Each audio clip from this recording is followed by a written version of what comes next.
Hey everyone, welcome back to the most interactive wrestling show on the interweb. Welcome back to Wrestling with Omer. As you can tell, I'm in a box now. Well, a square box this time. We're going through some changes. As I said before, there's going to be a massive announcement coming WrestleMania week about the channel. Super hyped for that. Guys, if you haven't already done so, sound off in the chat. Let's hear from y'all. We got Mindy Christie's in the chat saying, hey, hello to you, Mindy. Trey saying, have my own YouTube channel, of course. And as I asked in the chat, what is it about? Let us know.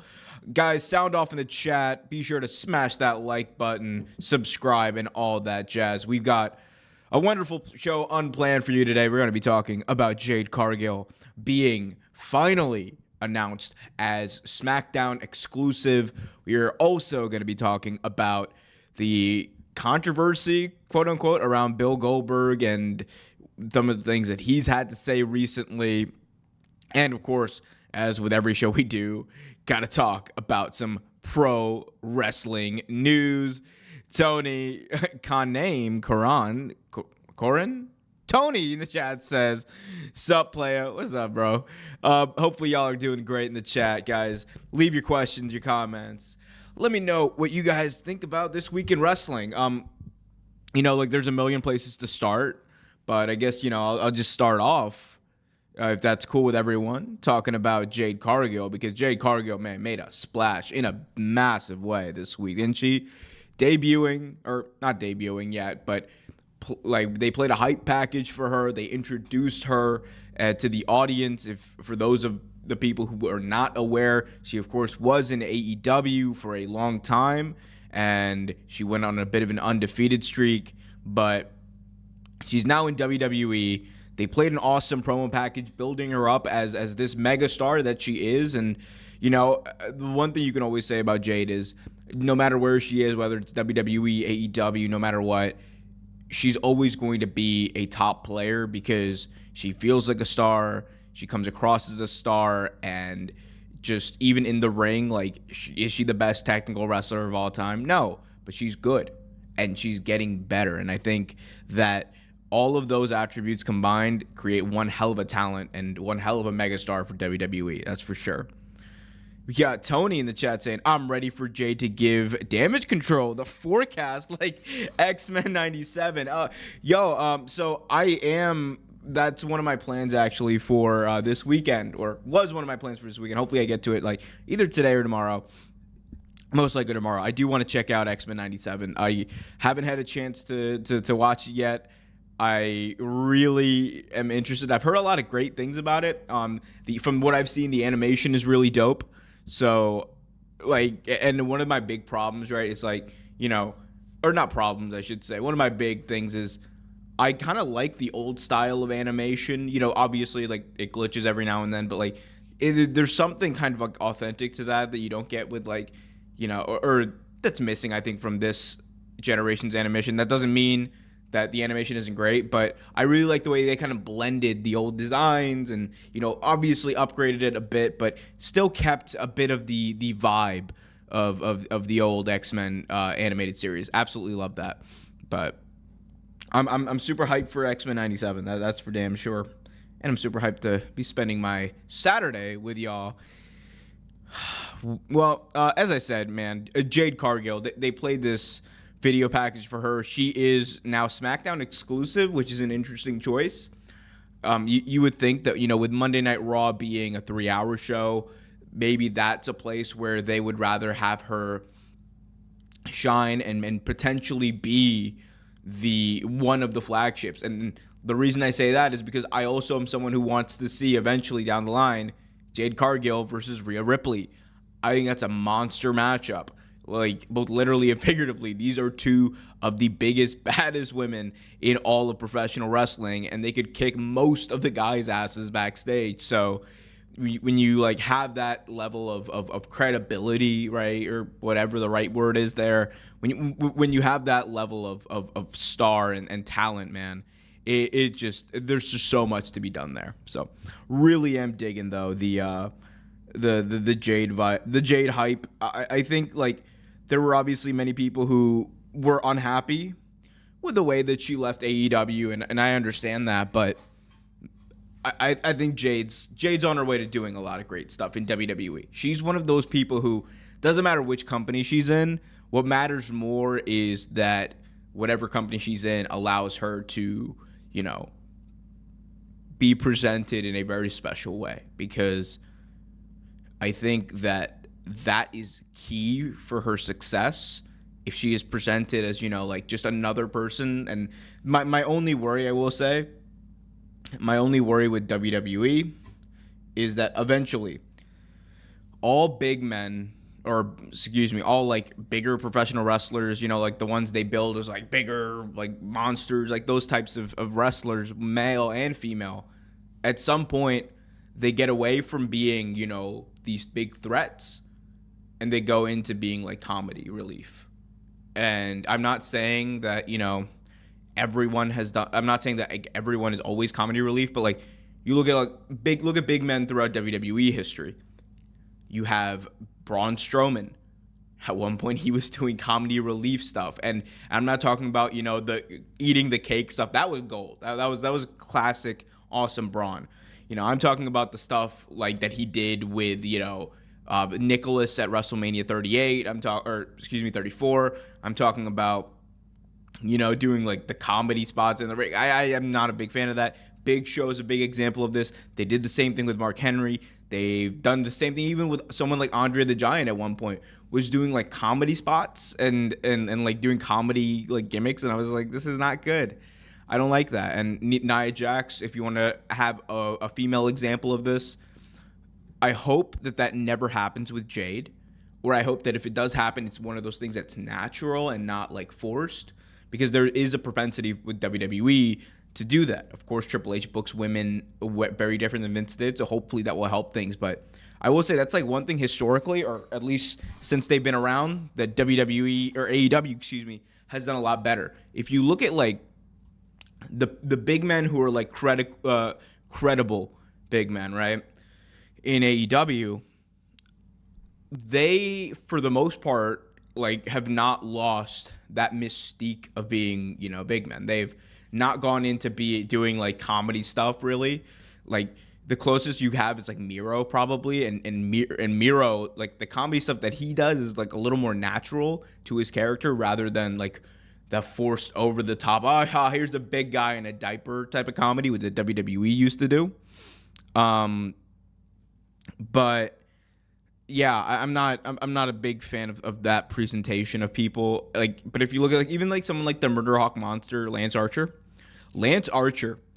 this guy has somehow kept that mystique about him, and they never veered him off and forcing him to do stuff that like wasn't his character. And that's one of the advantages you have with AEW in when they don't use people as often.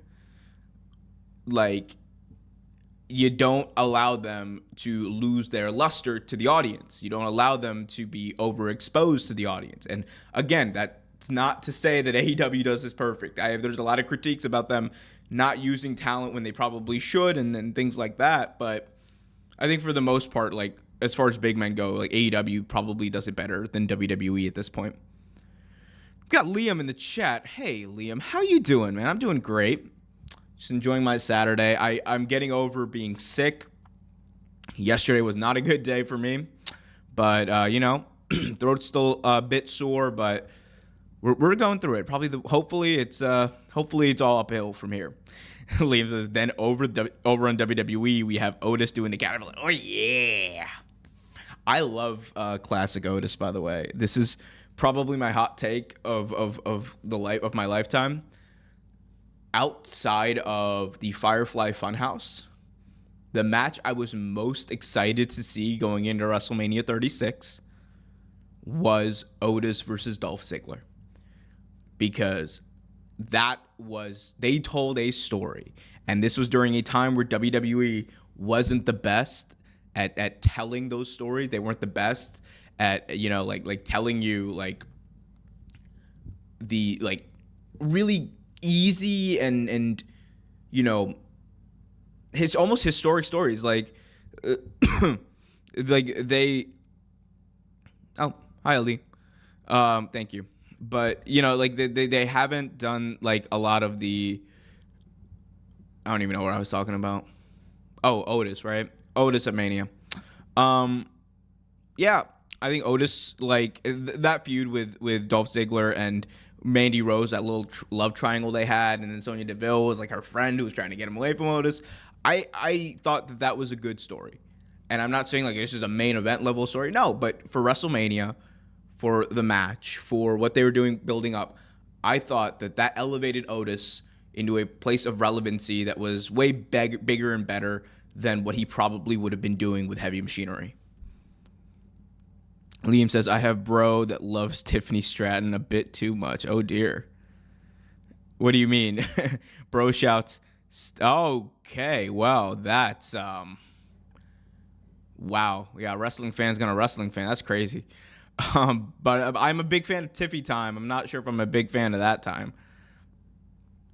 Ali saying, is Dolph Ziggler in WWE? Well, no, if you watch the channel, Ali, you would know that he's in TNA. In fact, I think at some point pretty soon, he's probably going to be the TNA champion. Like, I would expect that to happen very soon. Because ain't no way Moose is going to hold on to that belt. Liam says, yeah, don't read it out loud. I mean, it's there. Oof. Yeah, I am not a...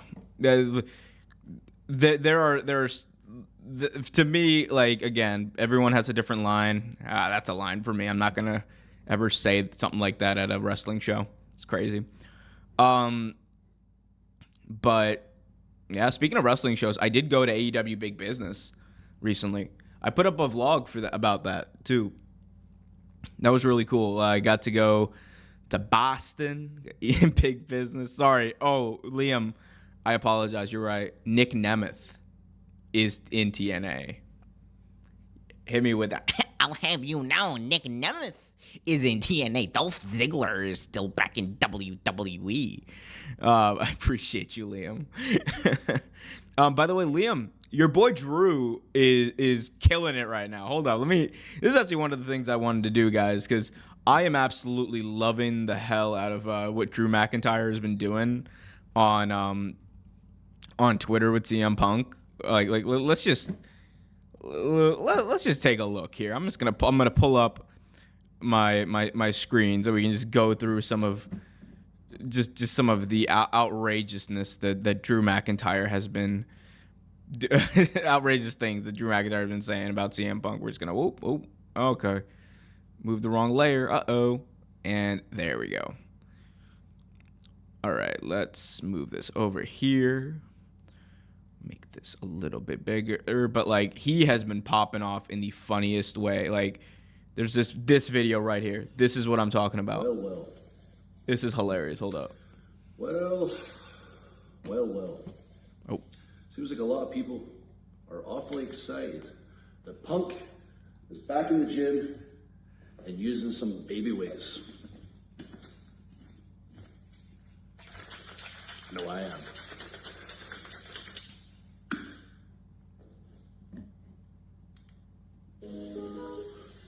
Can you guys hear this? Hopefully you can. Oh, hold up. I don't think you guys can hear this too well. Let me play that from the beginning. My bad. All right. So, but it's basically Drew's been just absolutely owning CM Punk on Twitter. It's so funny. Oh, God. Is it not working? Whoopsies. Are awfully excited that Punk is back in the gym and using some baby wigs. No, I am.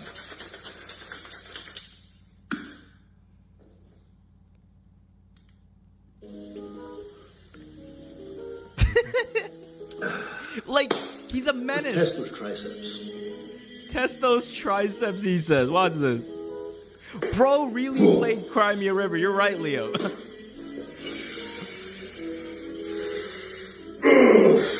Like, he's testing out his triceps. He put shades on the end of them, too. This man is absolute menace. I'm sure he lifted more weights before the injury than me. Oh, my God. Like, what a menace. What a menace this man has turned into. Hold up. He did something hilarious. Oh, this tweet. hold up. This was the tweet. God, like, look at this. So, man, I gotta figure out the spacing on this new layout. My bad, guys. But so Roman Reigns, right? Good old Roman Reigns tweeted. God, again, we gotta fix this layout a little bit. But look at this. Roman was talking about CM, about he was taking a shot at CM Punk, on the Pat McAfee show, and then Drew just tweeted this out. An absolute unhinged menace Drew McIntyre is right now. Like he's taking pictures of Mello. Look at this. Win injured CM Punk, win the chamber, win the world title, and become immortal. Cut off there, but it says become immortal. Like, he is an absolute legend. Drew McIntyre is. Big shout out to Drew McIntyre, by the way, man. Like, what a guy. I love Drew. One of my favorite things that by far going into Mania this year is Drew McIntyre.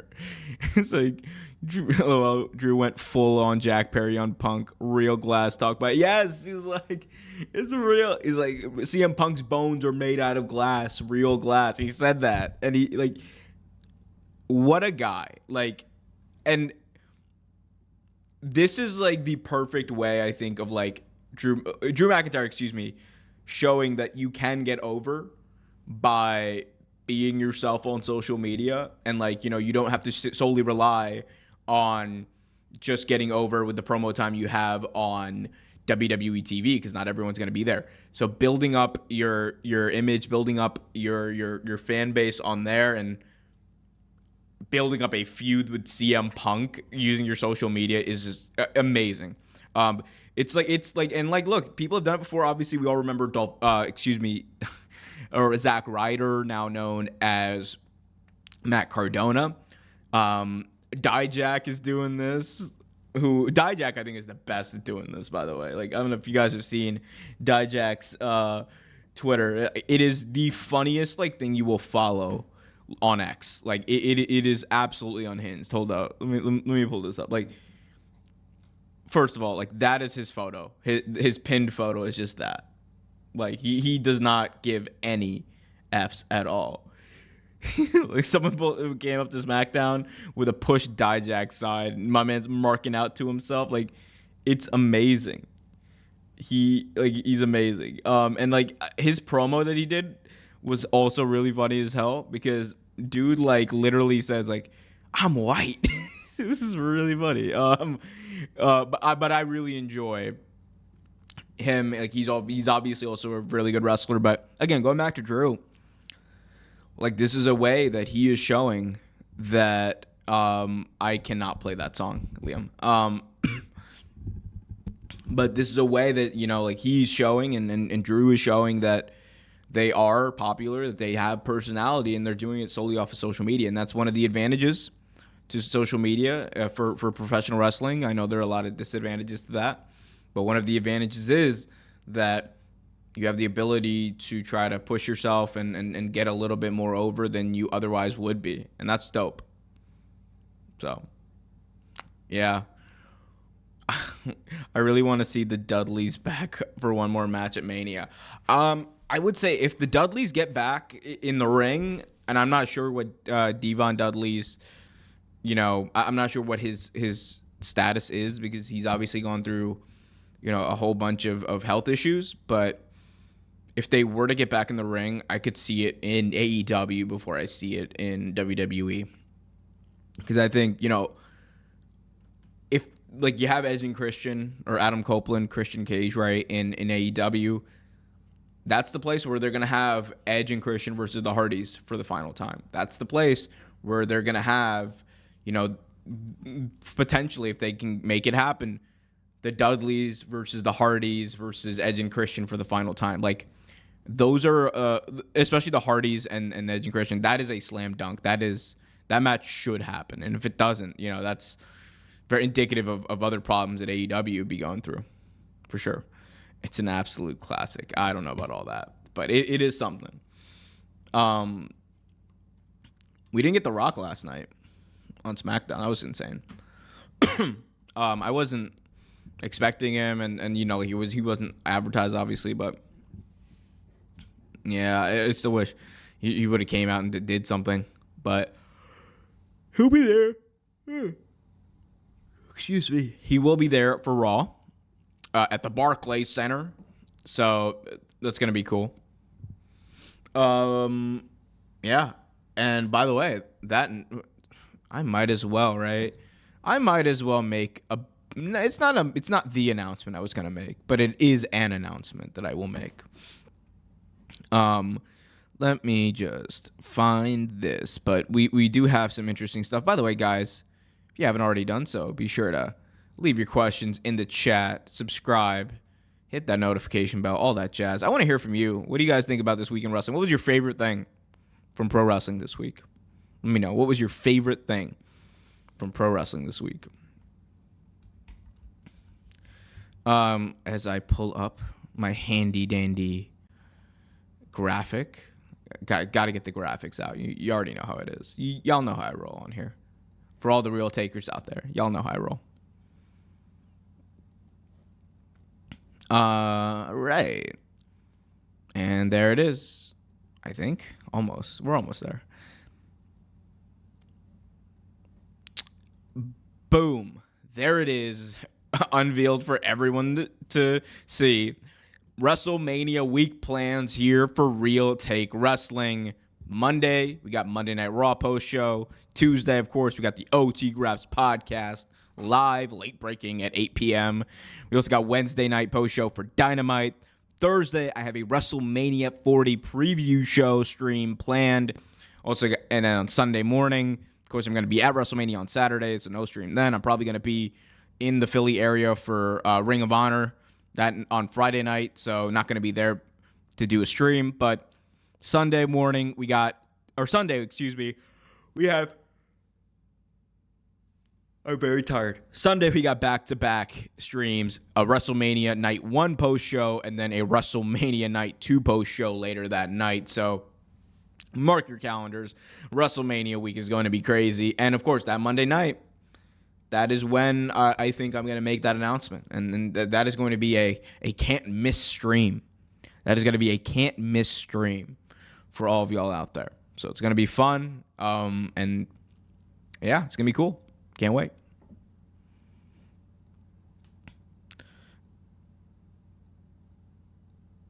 What else we got? We can talk about free agency.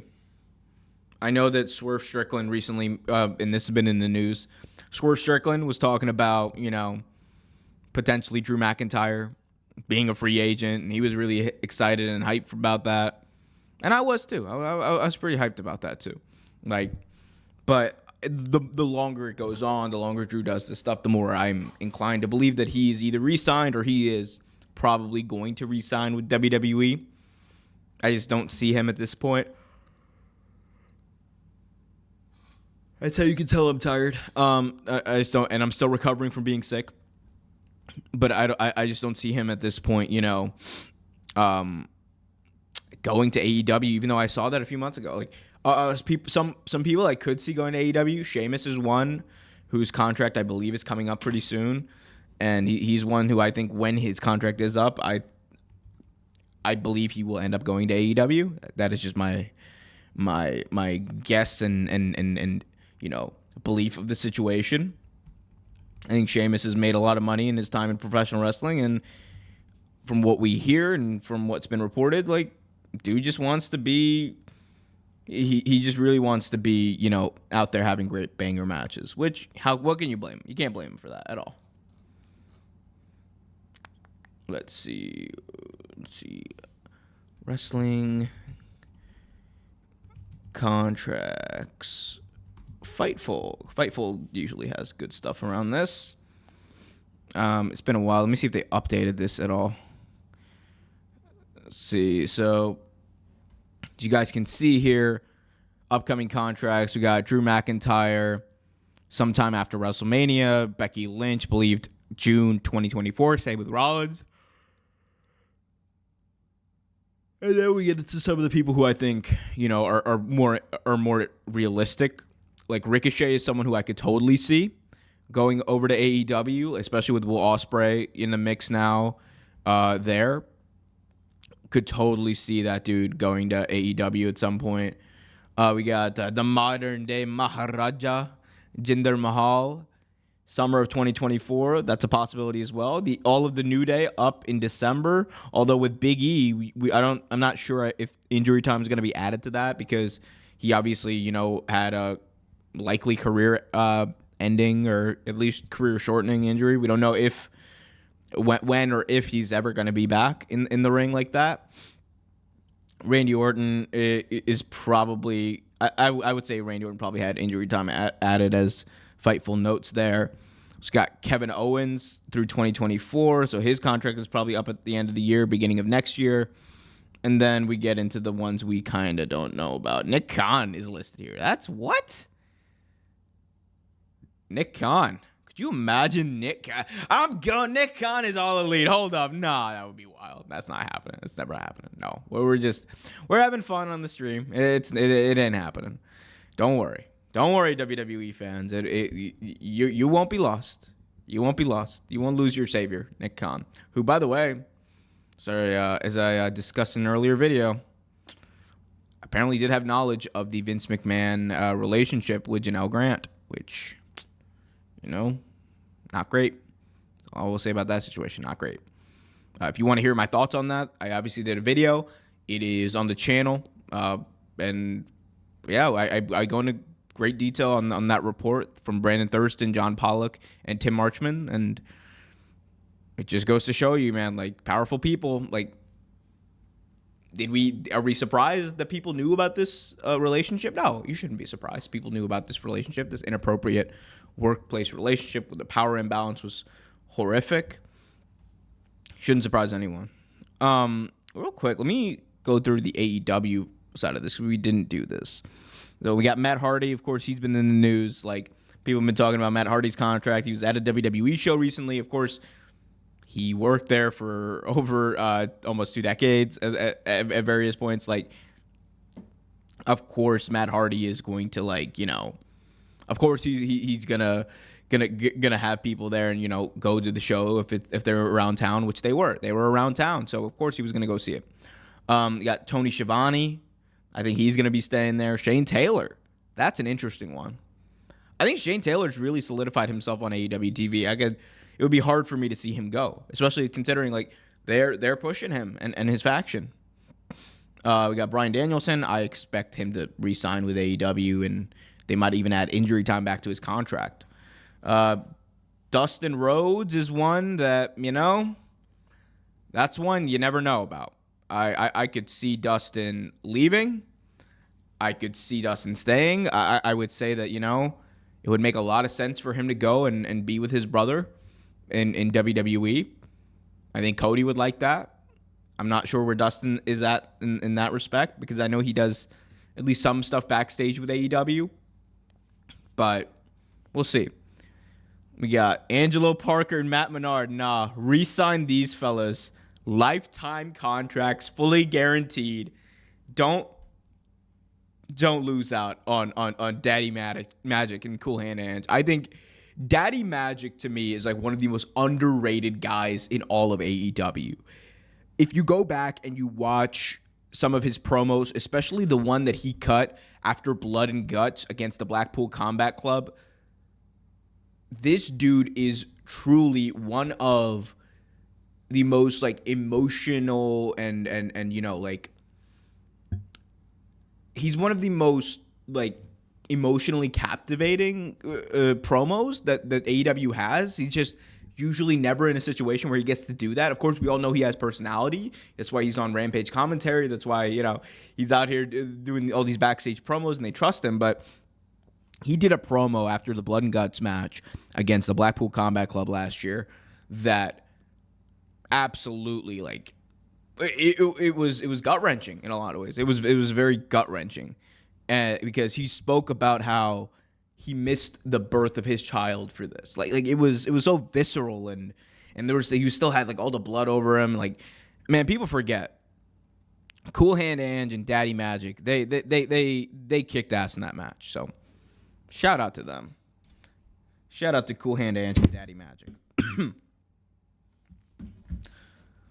Man, what else we got here? Who else is up?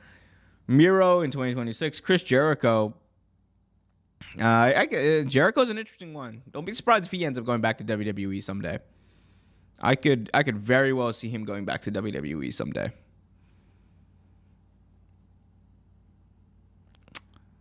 Let's see. We got Miro, Alex Reynolds. I'm not sure about the... Yeah. I'm not sure what they're doing. Like, I don't even know what they're doing with the Dark Order at this point. I know they took over BTE for a while, but... Man, like... That Dark Order stuff has kind of run its course, and they don't seem to be keen on turning it, so... We'll see. I don't know. Anyway, that's that. That's the free agent stuff. We got Takara saying Malachi Black. Yeah, I mean, that's a guy who reportedly had asked for his release at one point. His wife, Selena Vega, or his partner, Selena Vega, is, of course, in WWE, and she seems to be locked up there, so... I don't know, but he also signed a big time contract back in the day. He signed like a 5-year contract when he came over to AEW, and of course, like, remember he took off for like a few months and then he came back. So like, I don't know if like that time got added back to his contract, but I think like even here on Fightful has him listed like 2027 is when his contract is up. So 2026, 2027. Yeah, he's there for a while. He's there as long as basically the Young Bucks and Kenny Omega are there. Can they re-sign their contract? So, interesting stuff, though. Chris Statlander would fit in WWE. I think Chris Statlander is one of those people, like, it would be hard for Chris Statlander not to fit anywhere. I mean, like, first of all, she is, like, one of the, like, she's a taller, like, wrestler. And she, like, makes everything she does, like, look effortless. Like, she's really cool. I think that, you know, I think Statlander would do great wherever she went. She's also, like, a very likable character. I've been hearing rumors about Bayley joining AEW early December. Those rumors aren't based off of anything that I have seen that is credible. And, again, it's just... that is my opinion playing into things, not necessarily, like... fact, but just because she was at an AEW show supporting her friend does not mean that she's going to AEW. Naomi was at that show. I believe Tamina was also at that show, if that video is to be believed. Like, so, you know, I mean, it is what it is. Like, people show up at each other's shows all the time. A lot of times they're backstage. Matt Hardy was at a WWE show. Like, CM Punk at one point just walked backstage at a WWE show when he was contracting AEW, although that was a different situation. But I don't know. Just don't play into things. Like, remember, Britt Baker has been backstage at NXT. Adam Cole, before he signed to AEW, was backstage at AEW. So people go back and forth. Like, people are supporting their friends. People support their family. Like, that type of thing is normal. And that's always been happening. It's not like this weird thing of... It's like mainly fans who, like, wall that stuff off and be like, oh, my God, this person's a WWE person, or... They're going to AEW. I think I'm not one of those people who like reads too much into someone being there. Like even Ricky Starks. Ricky Starks is someone who I could see going to WWE outside of him just being there for Cody at the Rumble. Like he was just there for his friend. And it's a good thing that can happen in wrestling nowadays, because for a very long time that was something that that companies, mostly WWE, did not allow. Remember, was it Roddy or Rory, one of those two from the Highlanders, like they were fired basically for that. We got Takara saying Tony needs to put the women's first. His ratings low because we haven't put the women's first. Stop announcing only men's matches. I think AEW is getting better, and I'm not saying that this is like they are where they need to be, but have been getting better. And I've been very critical.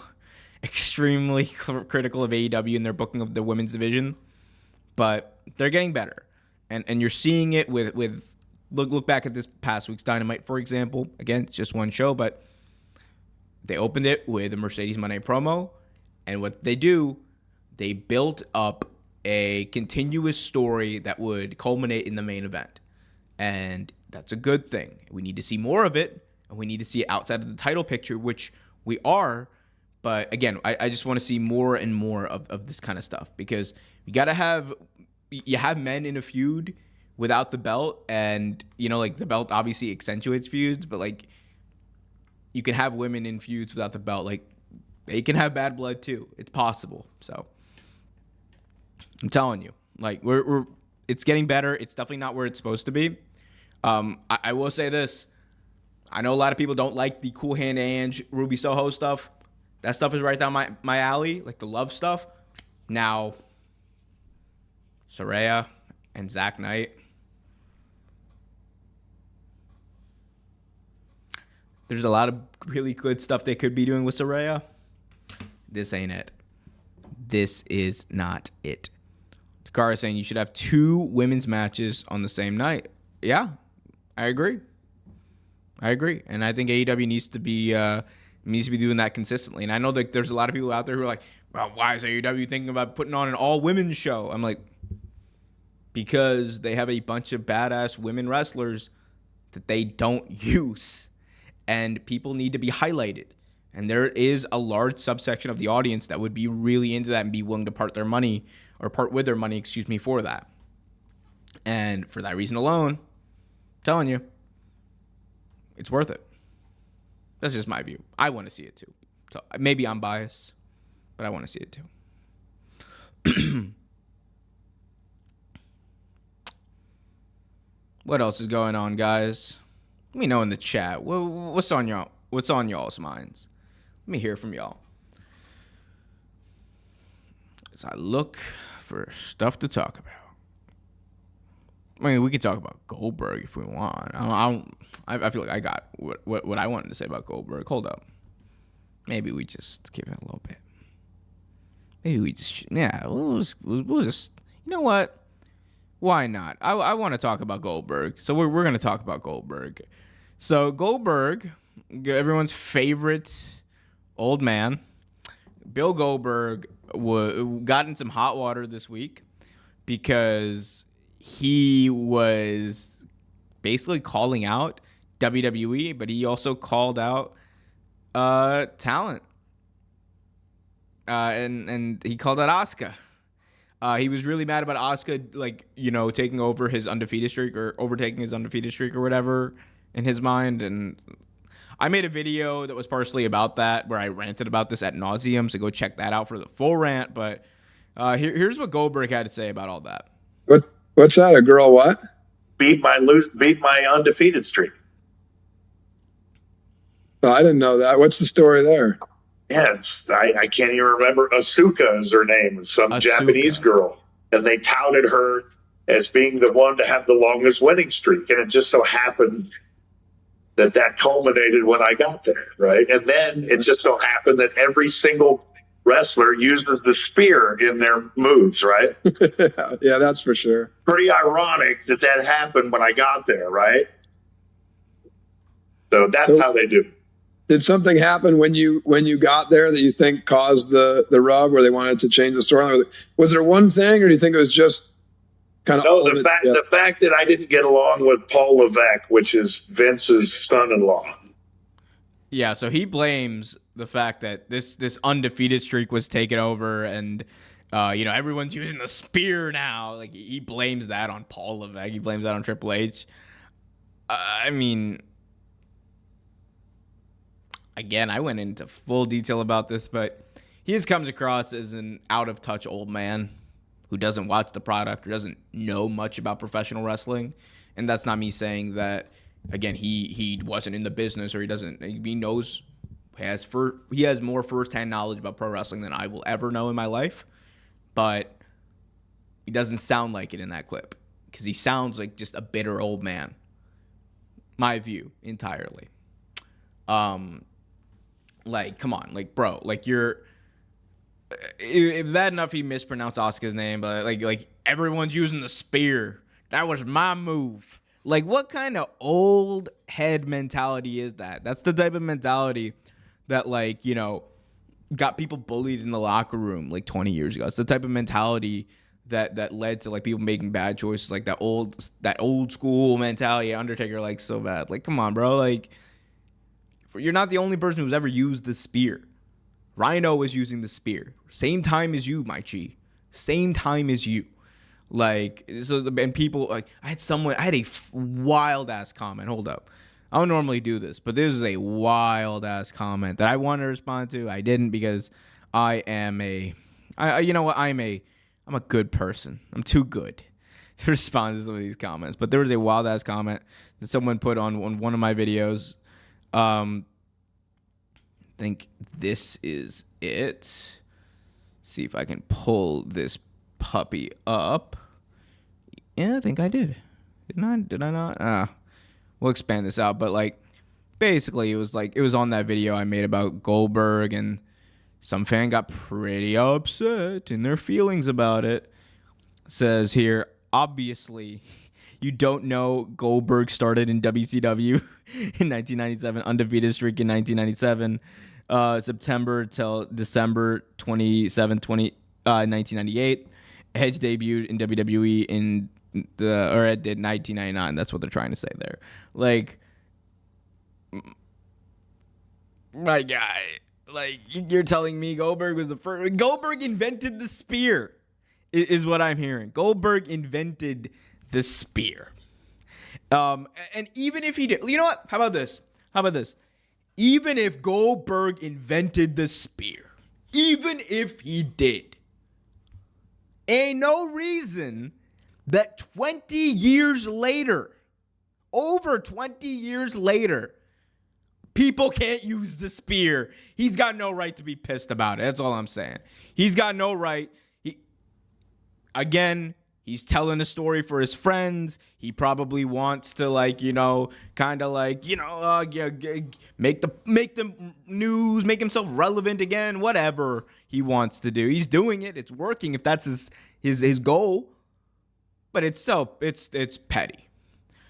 Why does Goldberg even care? He never had love for the game. I mean, that's what we've heard. Again,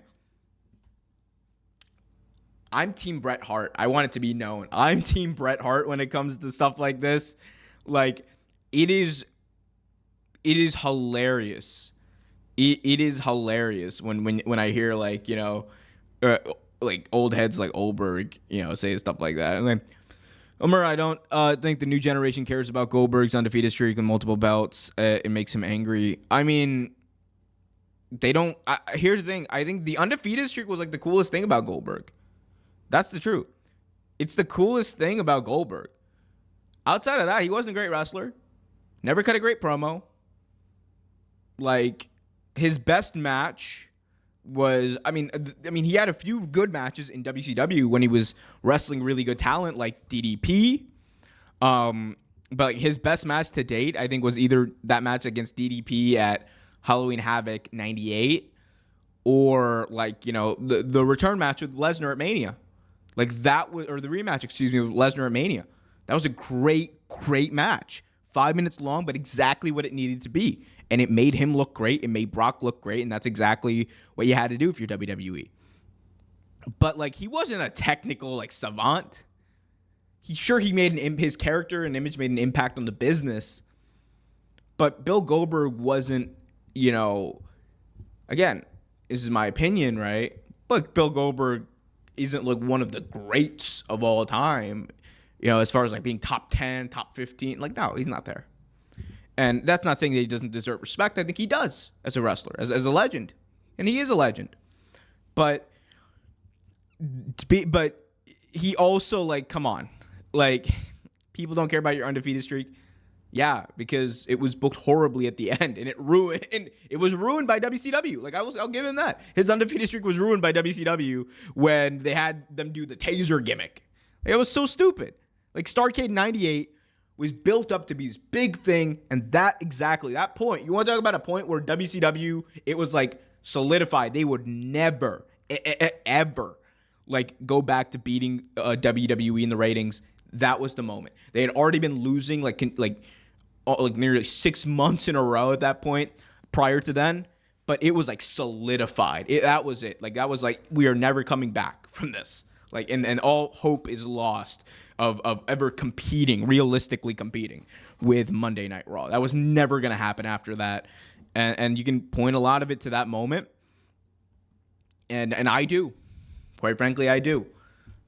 The other thing, right, to keep in mind here, because, again, legend. I want to say that.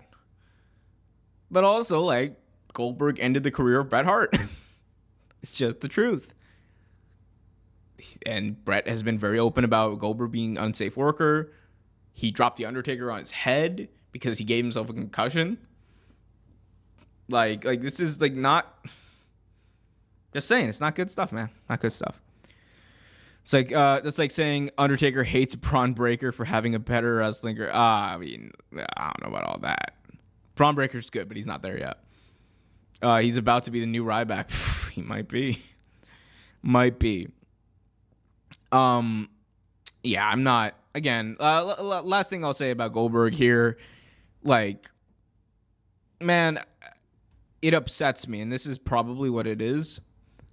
It really does upset me when you have legends of the industry, you know, unfairly take a shot at people, at younger wrestlers like that. Like, you stole my move. Bro, everyone uses a super kick. Like look at the mentality of Goldberg versus the mentality of someone like Shawn Michaels. Like, Shawn Michaels is in NXT right now, building the future of professional wrestling. He is there giving back, giving his own storylines. He's giving his own stories that he was in, that he was a part of, his own moves to the new generation in NXT. That is a good mentality for a legend to have in pro wrestling. And it's not like Goldberg needs the attention, needs the money. That man has made way more money than the majority of people on this planet or watching the stream or being on the stream like me will ever make in their lifetime. So, best WWF legends in my best awesome WWF legends in my list are Stone Cold and Booker T. Booker T is funny. I love Booker T on commentary. Don't care what anyone says. I love Booker T on commentary. He's like, oh, shucky ducky, quack quack with the greatest of ease. He's like, all right, Vic, who are these jokers? It's so funny. Like, my man's just like, he's great. On his podcast too, my man says, like, yeah, CM Punk and I had a fight over some fruit. Yeah, you marks all fell for it. I was like, I knew you were gonna do that, Booker, because that's what you do. But Booker T is funny.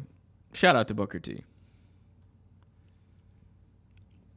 Man, my voice is getting tired, but this is a fun stream. What else we got? Guys, if you haven't already done so, by the way, be sure to smash that like button, subscribe, and hit that notification bell for all your daily videos, daily dose of professional wrestling. I'm keeping y'all updated to the max. All the real takes for my real takers out there. Ooh, let's see. Oh, is Heath Slater coming back to W? No, that's fake news. That would have been crazy. Like, if they do get back, I need my man Heath Slater to win the WWE title. That way, all three former members of 3MB will have won the WWE Championship. I want that. I don't care how you make it happen. Have him win Money in the Bank and cash in on Cody. Finish Heath's story. Damn it, he's got kids. It is hilarious though when you think about like where 3MB were and where they are now. It's like they used to be like the laughing stock in a lot of people's eyes. But we'll see.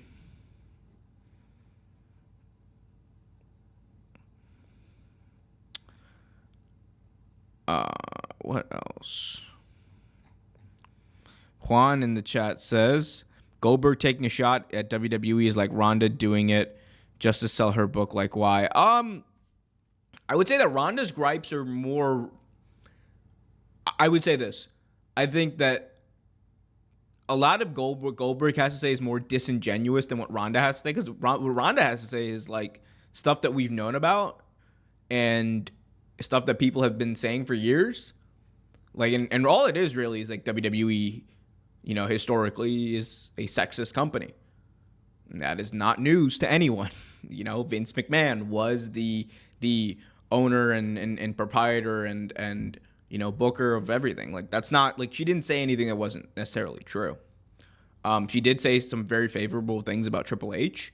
She said some favorable things about, I believe, Stephanie McMahon as well. Like, she just, like, doesn't like Vince and really doesn't like Bruce Pritchard either, which, I'm just, yeah. Yeah. But I kind of understand too. Like, her booking in WWE was not great. The second time around, she had the best rookie year of anyone in WWE history, I think.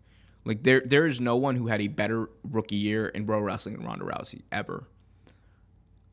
She felt special.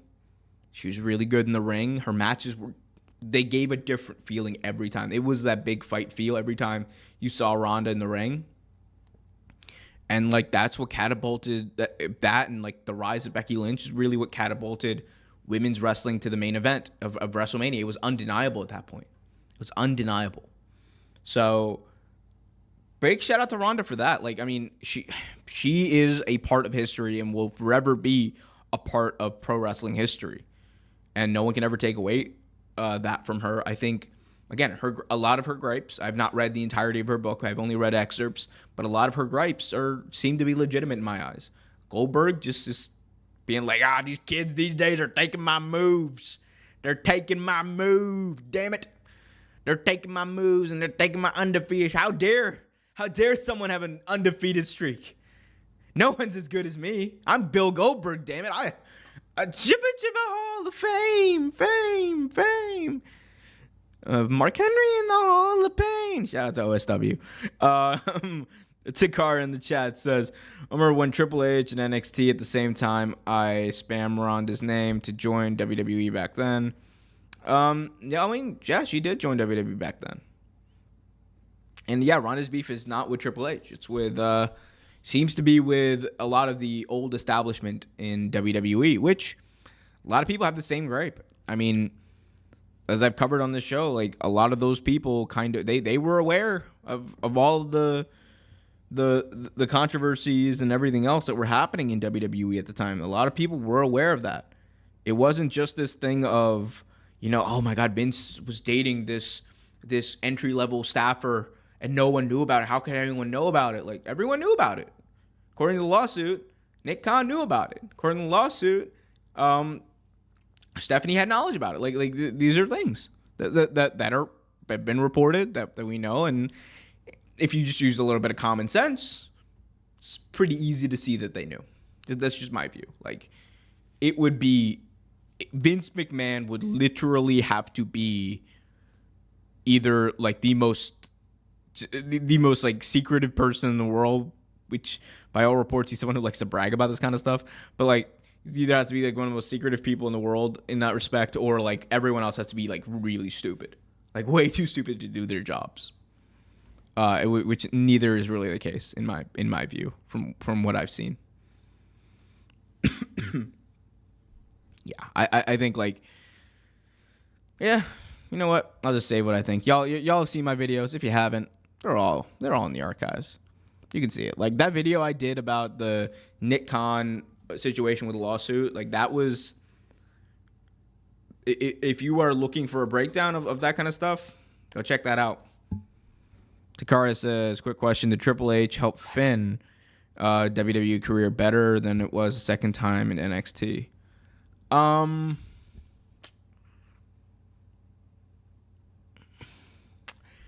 Nothing will ever, we will never get back to the days of Finn Balor during his first run in NXT and his first run on the main roster. One of the biggest what ifs in WWE history, and I legitimately believe it, one of the biggest what ifs in WWE history is what if Finn never got injured in that match against Rollins at SummerSlam. Because the way that they pushed him and the way that they positioned him and framed him on TV was, this is the future. This is our guy. This is the guy who's going to be doing all the interviews. It was he beat everyone. Everyone. He beat Roman. He beat everyone. And they did it in such a quick way.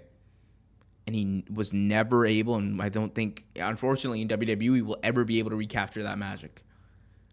And it all happened because of that injury. It's like, to me, it's crazy how big of a what if that is. Because he's just as talented as he was before the injury. He's just as good on the promos. He's just as good in the ring, all of that. That perception, though. And time is a thing. Timing of these things is a real thing. So, we'll see. Juan in the chat asks, imagine if Ari cleans house and puts The Rock as his writer in charge and his writer in charge. I'm not sure that would happen. It would take a lot for them to legitimately fire Triple H. I don't think that's gonna happen. It would take. Okay, I'm not going to say it's never going to happen, but because you never say never in pro wrestling, but I am not of the view that Triple H will be out of the creative process anytime soon.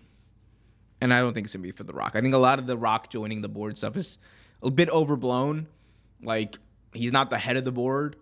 Ari Emanuel makes all the decisions. What Ari says, Ari gets. That's just what it is. If he wants, Buff Bagwell, for example, to be the WWE champion tomorrow, Ari can make it happen. But, I think they trust Triple H in that position of creative. And it would take, something bombshell or extremely newsworthy for him to be out of that position. I don't think that Brian Gortz is going to be writing Raw anytime soon. I don't think The Rock wants to be running WWE. I don't think it's going to happen. If they did fire Triple H, he would be the CEO of TNA. Man, I don't even think that. I think Triple H would start his own wrestling. I think Triple H would start his own pro wrestling company if that ever happened. He has the capital. Triple H has way more money than he will ever know what to do with. I think if he did, if he was ever in a situation where he was out, I think number one, he probably just wouldn't do anything because again, he has all the money in the world. I think he would prioritize time with his kids. But I could also just see him starting his own company, and there would be there's two things that could help make that successful. Number one, he's Triple H. He's done this at the highest level possible, and he's been successful at the highest level possible. So people will trust him, talent will flock to him, and there will be something to build on. And number two, he has the funds to make it happen, and he will 100% be able to attract the financial backing to bolster it. That is, again, if he were ever in a situation. I don't think he would go to another wrestling company. I don't think we're ever going to see the Triple H is #AllElite graphic ever anytime soon, but I think he would start a wrestling company. That would be, if he was out of WWE, that's the only way I could see him going back to pro wrestling. I don't think it's not out of the realm of possibility that he goes to another company, but it won't be AEW. That's for sure. Imagine Scott D'Amore and Triple H. I mean, Scott D'Amore, one of the more talented people in pro wrestling. He is largely responsible for the rehabilitation of the Impact Wrestling /TNA name. There is not one executive who did more than Scott D'Amore to build that name back up and reestablish it as a legitimate name in the eyes of pro wrestling fans, because for years that name was dead. People didn't want anything to do with TNA. TNA was a joke. TNA in a lot of circles is still a joke, and not the current product, but the idea of it, because we remember how bad it was. Vince Russo booking was bad.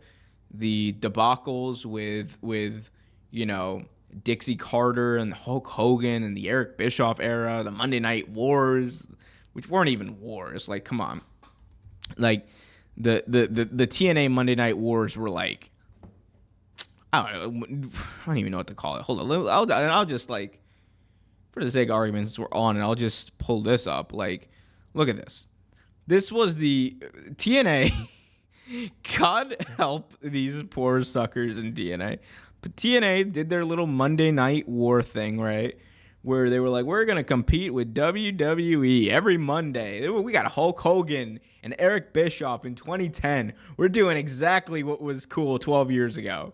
And, like, look at the ratings of Raw versus Impact. It's not even close. They went head-to-head on January 4th, right? Ironically, it was the same. It's like the anniversary, the 11th anniversary at that point of the Finger Poke of Doom.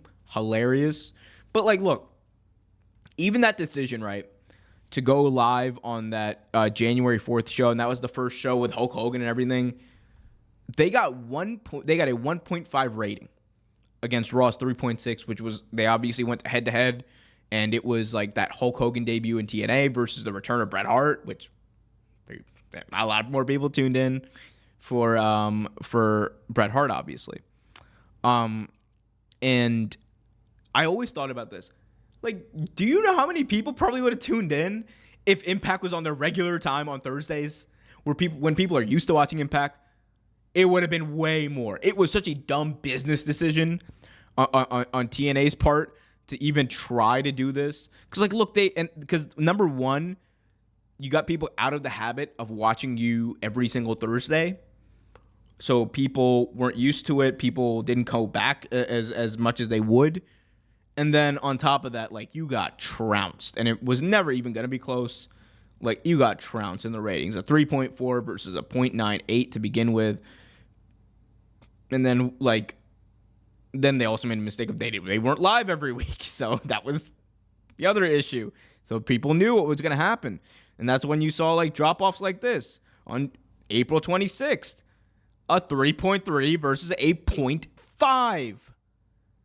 That ain't great, people. That ain't great. Again, I don't need to tell you all that. And the last show they did was a 0.8, and then they were like, oh, we're going back home. We're TNA back home across the line. We crossed the line. This is my destiny. In this world of mine, I'm on across the line. Be doing what I'll be doing. I'll be doing my thing. You'll be doing what you'll be doing. You'll be doing your thing. Which is still a great song. Shout out to whoever wrote that song, by the way. Imagine if AEW Dynamite moved to Mondays next year. It ain't going to happen. Unless Raw moves off of Mondays, which is not happening with the Netflix deal, ain't no way AEW is moving to Mondays. I could see Rampage moving days, though. I would even, and I know, like, they're against doing this, but I would move Rampage to 7 p.m. Move Rampage to 7 p.m. on Fridays. Like, I think you'll do better ratings than you would at 10 p.m. on Fridays. Yeah, I just don't think. Yeah, I don't think it's gonna work. If they did that,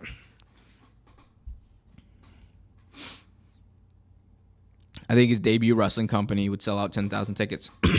Probably would.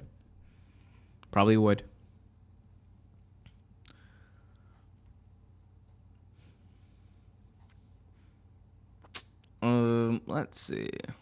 I got so much stuff to do. Here we go.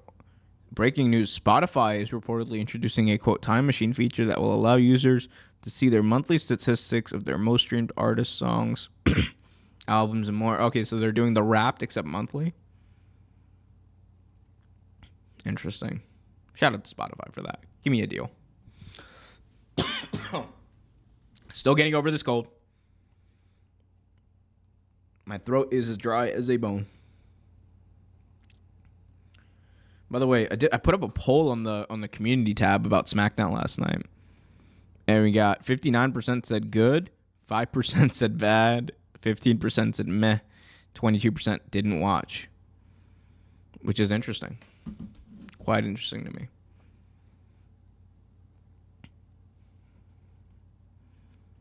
Yeah. But it's crazy. I mean, AEW had a good show this week too. AEW put on a really good show.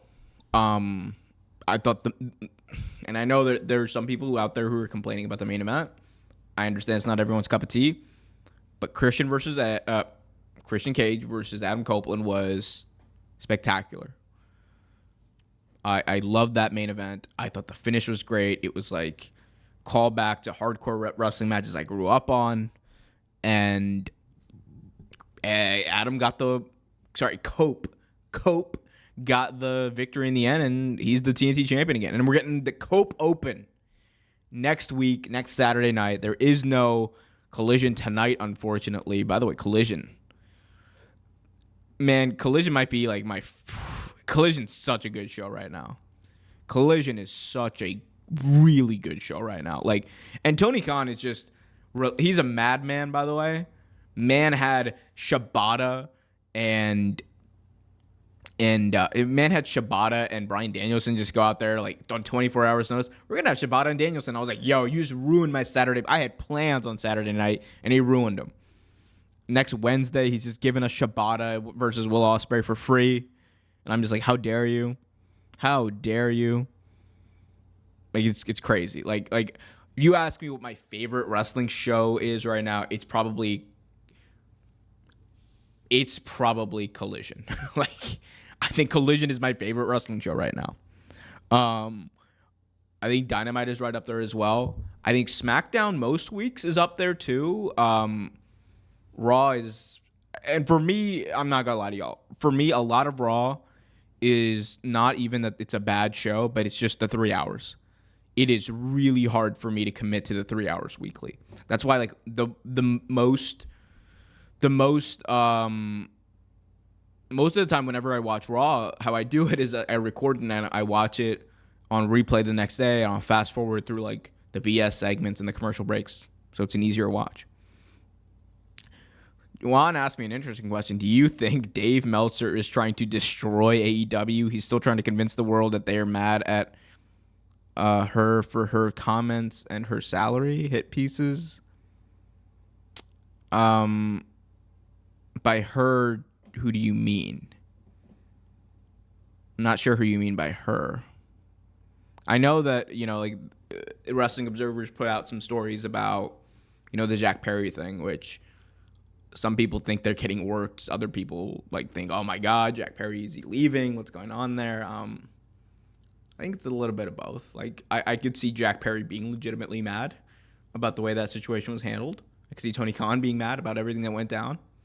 And I could see them being frustrated about the whole situation, but not really. Like, I think, at least in my eyes, the way that it's all played out, and the fact that Jack is in New Japan and mentioning AEW, I think they're in an okay place.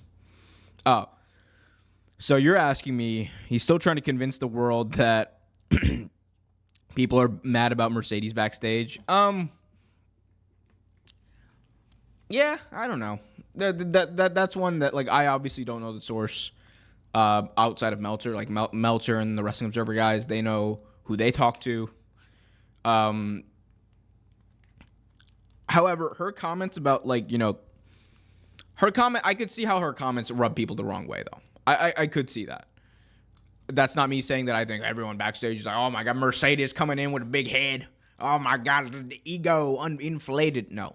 I don't think that's the case necessarily, but it was an odd comment. Let's be honest. If maybe you could, I understand how it could be perceived as an odd comment that, eventually I'm going to go back to WWE.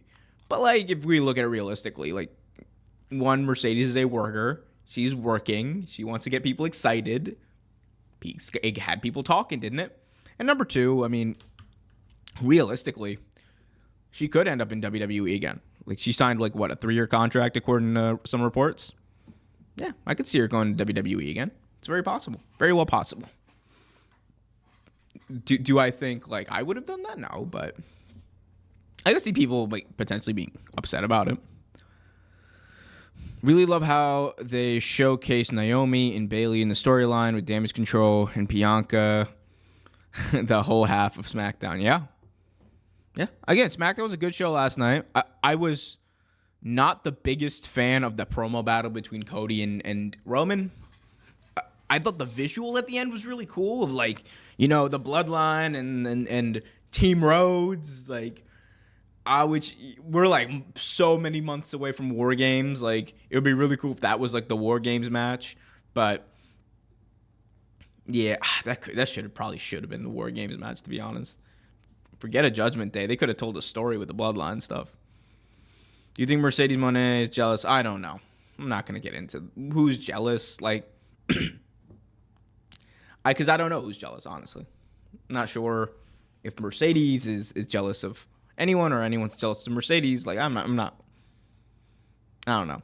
I don't know that stuff, so I don't get into it unless, like, it's reported or, like, it's newsworthy. In my view, like, that kind of stuff is just petty. Not that you're petty, but, like, I just, like that's the more gossipy part of pro wrestling media. And I'm just like, I don't know. Maybe. You never know.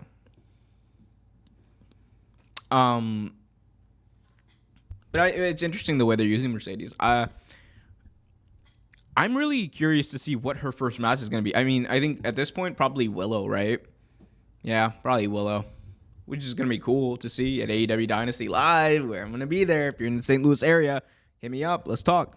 But yeah, I'm really excited about that show too. Like, Dynasty is going to be such an awesome show.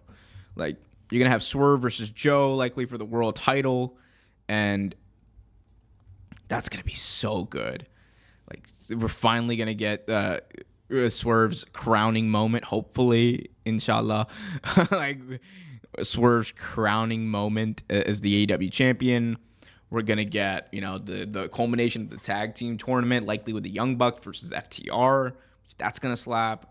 We're going to get, whatever, probably Toni Storm versus, like, Thunder Rosa, which cool match. Harkens back to the fact that Thunder Rosa never lost her Women's World Championship. Potentially Mercedes versus Willow, maybe a triple threat, Mercedes, Willow, and Julia Hart.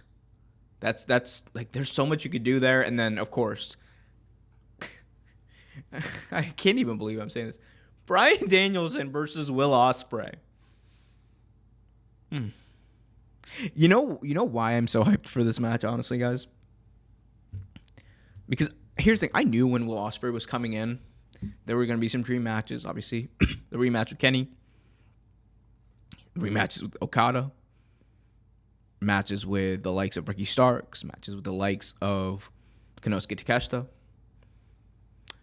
But for whatever reason in my mind, I never put two and two together. That Bryan Danielson versus Will Ospreay. Like, when Will Ospreay was signing, like, you went throughout that entire conversation, I just never put it together. I was like, oh, you could just do that match, and it's never happened before. And then I thought about it. I was like, oh, they can do it, and they are doing it. And I was like, oh, I'm so hyped. Will Ospreay versus Bryan Danielson. I made a video about it over at youtube.com/WrestleVibes. Go check that out. This could be the best wrestling match ever. Like, actually, the best wrestling match of all time. I can't wait for Dynasty. I'm mega hyped. I'm like you remember the hype bros in WWE? Get hyped, stay hyped. That's me.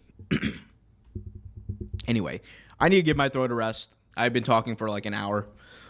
Excuse me. So I'm gonna go do that. Appreciate all of you who tuned in. Tony, Takara, Juan, Liam, Sel, everyone who joined in. Ali, appreciate all of you.